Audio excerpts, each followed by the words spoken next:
Thousands of people fail their visa interviews every year just for over-explaining their US ties to family members or friends. Now, I will show you how to protect your application by focusing on what really matters. You'll see real-life mistakes and how one simple shift led to your visa approval, because saying the wrong thing, even with good intention, can cost you everything.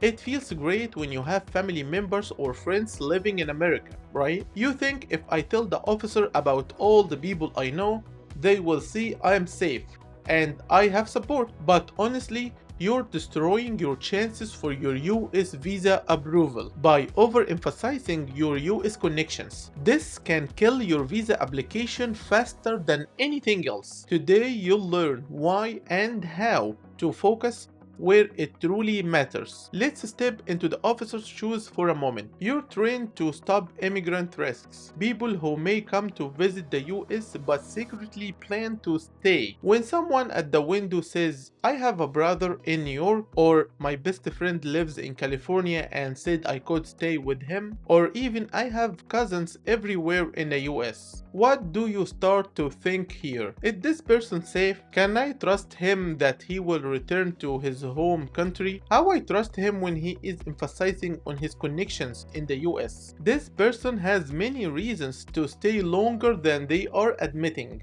That's why focusing too much on US connections is actually very dangerous. It shifts the officer's mind away from your travel plans into suspicion mode about possible immigration intent. Many people believe if I show I have support in the US, they will trust me more. But this is wrong. The US immigration system trusts people with strong roots in their home countries, not strong roots in the United States. Having family or friends in the US isn't bad, but making it the center of your story is a huge mistake. Let me tell you about a real life example. I once helped someone applying for a US visa after her visa denial. At her first interview, she talked proudly about her sister living in Washington and how excited she was to see her. She barely mentioned her job, her property, or her plans to return to her home country. Guess what happened? Yes, she got denied under Section 214B. She didn't convince the visa officer of her strong ties to her home country. At her second attempt, she shifted her focus. She emphasized more on her career, her return ticket, and her employer's letter confirming her leave. And the result? Visa approved. Same embassy, same officer. The difference wasn't luck.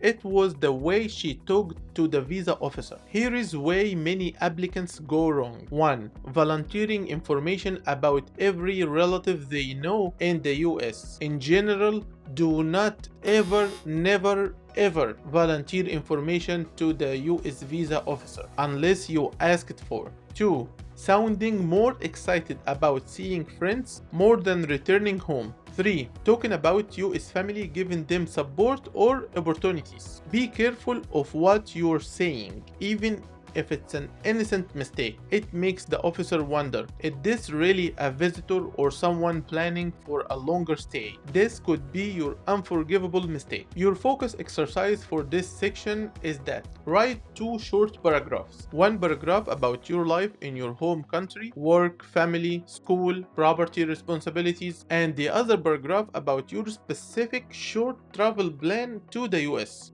Keep your US connections minimal unless the officer directly asks you. The more your story shines at home, the easier it is to get approved. Family and friends in the US are a blessing, but they are not the story that gets you your visa approved. The story that wins is the one that shows the officer that you are someone who has a full, beautiful life at home country, and you're just simply visiting the US for a short and clear reason. In our next section, we'll dive even deeper, showing you how to explain your travel purpose with clarity and confidence without raising red flags.